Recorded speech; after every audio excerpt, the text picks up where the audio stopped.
Public ಟೈಮ್ಸ್ಗೆ ಸ್ವಾಗತ. ಇವತ್ತು ಒಂದು ಕೆರೆಯನ್ನು ನಿರ್ಮಾಣ ಮಾಡಿ ಒಂದು ಸುಂದರಗೊಳಿಸೋದಕ್ಕೆ ಇಳಕಲ್ ನಗರ, ನಾನು ಹೇಳಿದ್ದೀನಿ, ಇಳಕಲ್ ನಗರವನ್ನು ಒಂದು ಸುಂದರ ನಗರ ಮಾಡೋದೇ ನನ್ನ ಗುರಿಯನ್ನು ಮಾಡ್ಕೊಂಡು ನಾನು ಹೇಳಿದೆ.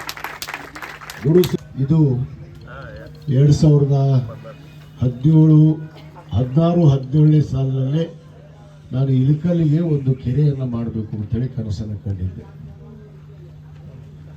ಆ ಕನಸು ಬಹುತೇಕ ಅವಧಿಯಲ್ಲಿ ನನಸಾಗಲಿಲ್ಲ. ನಾನು ಸಣ್ಣ ನೀರಾವರಿ ಇಲಾಖೆಯಿಂದ ಅವತ್ತೇ ನಮ್ಮ ಅಧ್ಯಕ್ಷ ಅವ್ರಿಗೆ ಗೊತ್ತಿತ್ತು, PCO ಸಾಲಿ ಪಕ್ಕಕ್ಕೆ ಅಲ್ಲಿ ಜಾಗನೂ ಗುರ್ತಿಸಿದ್ವಿ, ಅಲ್ಲಿ 4 ಕೋಟಿ ರೂಪಾಯಿ ಅನುದಾನ ಕೂಡ ಬಿಡುಗಡೆ ಮಾಡಿಸಿದ್ವಿ. ದುರಾದೃಷ್ಟ 2018ರಲ್ಲಿ ನಾನು ಸೋತ್ಬಿಟ್ಟೆ.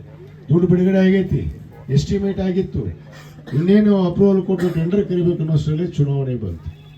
ಆದ್ರೆ 4 ಕೋಟಿ ಬಿಡುಗಡೆ ಆಗಿದ್ದು ದಾಖಲೆಗಳು ನನ್ನ ಕಡೆ ಅದಾವೆ, ಬೇಕಾದ್ರೆ ತೋರಿಸ್ತೀನಿ ಯಾರು ಬೇಕಾದ್ರೂ. ಆದ್ರೆ 2018 23ವರೆಗೂ ನಂದೇನು ಒಂದು ಕನಸಿತ್ತು, ಯಾಕೆ ಇಲ್ಲಿ ಕೆರೆ ಮಾಡಬೇಕು ಅನ್ನೋದು ಬಹಳಷ್ಟು ಜನ ಪ್ರಶ್ನೆ ಆಗಿರ್ಬೋದು. ಯಾಕಂದ್ರೆ ಕೆರೆ ಇದ್ರೆ ಬಹುತೇಕ ನಮ್ಮ ಚಿತ್ರಗಿಯ ವಿಜಯಮಾಂತೇಶ್ವರ ಒಂದು ಪವಿತ್ರವಾದ ಕರ್ಪೂರ ಗದ್ದಿಗೆ ಇಲ್ಲಿದೆ. ಬಹುತೇಕ ಎಲ್ಲರೂ ಕೂಡ ಸೋಮವಾರ ಆ ಪೂಜ್ಯರ ದರ್ಶನಕ್ಕೆ ಬರುವಂಥದ್ದು. ಬಹುತೇಕ ಇಲ್ಲಿ ದೊಡ್ಡ ಹಳ್ಳ ಹರಿತೈತಿ, ಆ ನೀರು ವೇಸ್ಟ್ ಆಗಿ ಹರಿದು ಹೋಗುತ್ತೆ.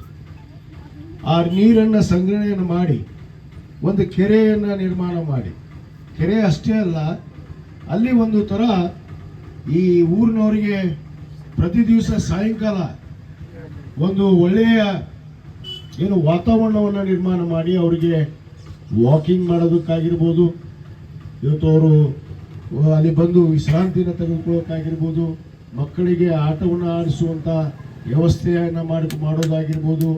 ಅದಲ್ಲದೆ ಈ ಓಪನ್ ಜಿಮ್ ಅಂತ ಬರುತ್ತೆ, ನಿಮ್ಗೆ ಗೊತ್ತೈತೆ, ಯುವಕರಿಗೆ ಓಪನ್ ಜಿಮ್ ಅನ್ನು ಕೂಡ ನಾವು ಅಳವಡಿಸ್ತಾ ಇದ್ದೀವಿ. ಅದರಲ್ಲಿ ಓಪನ್ ಜಿಮ್ ಅನ್ನು ಕೂಡ ನಾವು ಮಾಡ್ತಾ ಇದ್ದೀವಿ. ಅಲ್ಲಿ ಯುವಕರು ಬಂದು ಆ ಜಿಮ್ ಮಾಡೋದು, ಅವರ ಆರೋಗ್ಯವನ್ನೇ ಕಾಪಾಡೋದಕ್ಕೆ ಒಂದು ಒಳ್ಳೆಯ ಪರಿಸರದಲ್ಲಿ ಒಂದು ಕೆರೆ ಇದ್ರೆ, ಊರಿಗೆ ಬಹಳಷ್ಟು ಕೆರೆ ಇರ್ತಾವೆ ನೋಡ್ರಿ, ನೀವು ಎಲ್ಲ ಕಡೆ ಕೆರೆ ಮಾಡ್ತಾರೆ. ಕೆರೆ ಮಾಡಿ ಅಲ್ಲಿ ವಾತಾವರಣವನ್ನು ಸುಂದರಗೊಳಿಸಿ ಅಲ್ಲಿ ತಮ್ಮ ಕುಟುಂಬದ ಸದಸ್ಯರಿಗೆ ಊರಿನವರು ಬಂದು ವಿಶ್ರಾಂತಿಯನ್ನು ತೆಗೆದುಕೊಂಡು ಅಲ್ಲಿ ಒಂದು ಮಕ್ಕಳಿಗೆ ಆಟವನ್ನು ಆಡಿಸಿ ಅಲ್ಲಿ ಒಂಥರ ಪಿಕ್ನಿಕ್ಗೆ ಬಂದು ಊಟ ಗೀಟ ಮಾಡ್ಕೊಂಡು ಹೋಗುವಂಥದ್ದು ಎಲ್ಲಿ ನಮ್ಮ ಇಳಕಲ್ಲಲ್ಲಿ ಇರಲಿಲ್ಲ. ಅದಕ್ಕೆ ನಾನು 2017ರಲ್ಲಿ ಆ ಒಂದು ಕೆರೆಯನ್ನು ನಿರ್ಮಾಣ ಮಾಡಿ ಈ ವಾತಾವರಣವನ್ನು ಇಳಕಲ್ ನಗರಕ್ಕೆ ಸೃಷ್ಟಿ ಮಾಡಿದ್ರೆ ಒಳ್ಳೇದಾಗತ್ತೆ ಅನ್ನೋದನ್ನು ನಾನೇ ಖುದ್ದಾಗಿ ವಿಚಾರ ಮಾಡಿ ಮಂಜೂರಾತಿ ಮಾಡಿಸಿದೆ. ಆ ಮಂಜೂರಾತಿ ಆಗಿ ದುಡ್ಡು ಹೋಯ್ತು. 2018-23 ಒಳಗೆ ಆ ದುಡ್ಡು ಹೋಯ್ತು, ಆ ಯೋಜನೆಯನ್ನು ಪ್ರಾರಂಭ ಆಗಲಿಲ್ಲ. ಮತ್ತೆ ನಿಮ್ಮೆಲ್ಲರ ಆಶೀರ್ವಾದದಿಂದ 2023ಕ್ಕೆ ನಾನು ಗೆದ್ದ ತಕ್ಷಣವೇ ಈ ಯೋಜನೆಯನ್ನು ಕೈ ತೆಗೆದುಕೊಂಡೆ.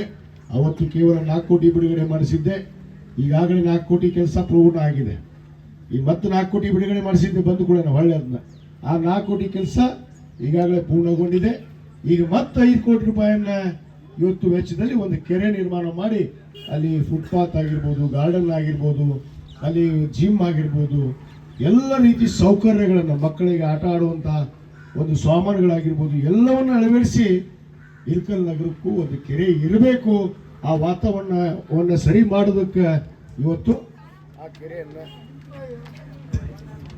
ಕೆರೆಯನ್ನ ಮಾಡುವಂಥ ಕೆಲಸ ಮಾಡ್ತಾ ಇದ್ವಿ.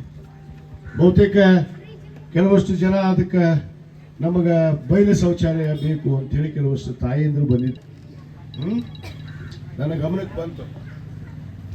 ಆದರೆ ಬಯಲು ಶೌಚಾಲಯವನ್ನು ಇವತ್ತು ರಾಜ್ಯ ಸರ್ಕಾರ ಇರ್ಬೋದು, ಕೇಂದ್ರ ಸರ್ಕಾರ ಇವತ್ತು ಅವನ ನಿಷೇಧವನ್ನು ಜಾರಿ ಮಾಡಿದ್ದಾರೆ.